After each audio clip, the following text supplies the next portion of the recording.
You had the natural bitter and a little bit burnt, but how was yours? What'd you think?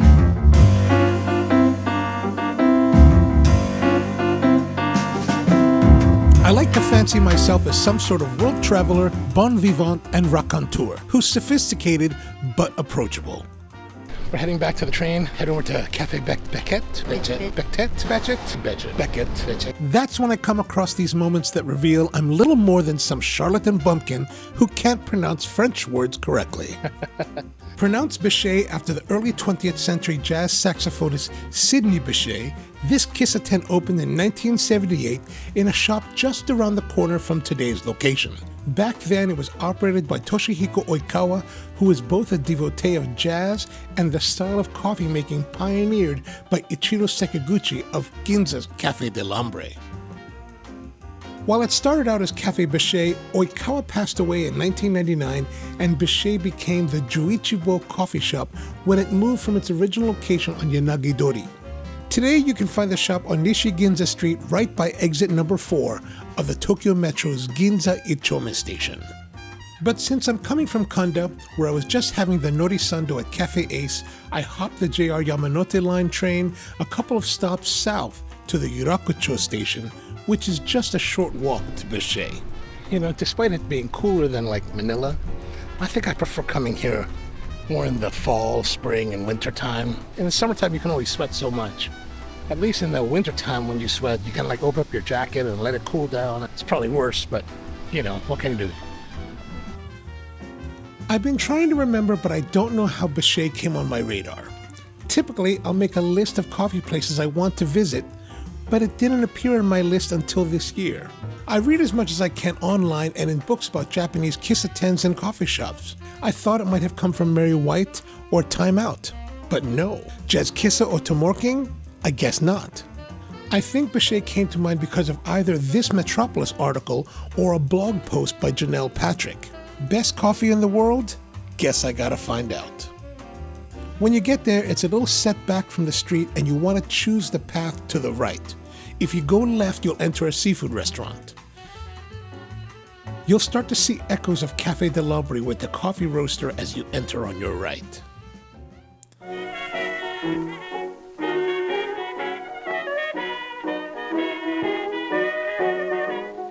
Once inside, the lighting is subdued. Jazz is playing lightly in the background. The cafe is a homage to Sidney Bechet and his photos line the walls. And no video. It's okay.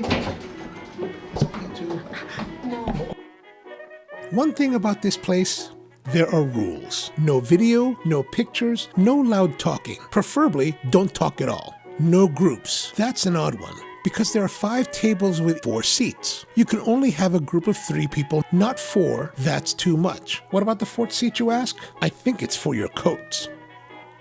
I'm directed to the bar and instructed where to sit. In the world of Western coffee shops, you take up space and make it your home. Not here. You are expected to behave. In no uncertain terms, I am informed that there is to be no loud talking, and only then am I provided with a menu. It's about 4 in the afternoon, but the cafe is surprisingly empty with only one other person sitting at the other end of the bar.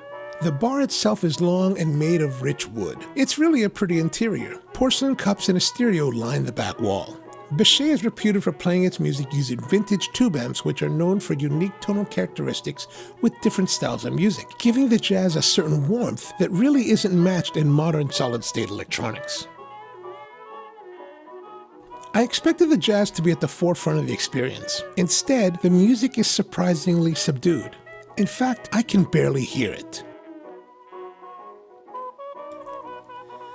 Printed on the front of the menu are more rules. A reminder to lower your voice, no talking on your mobile phone, and cash only.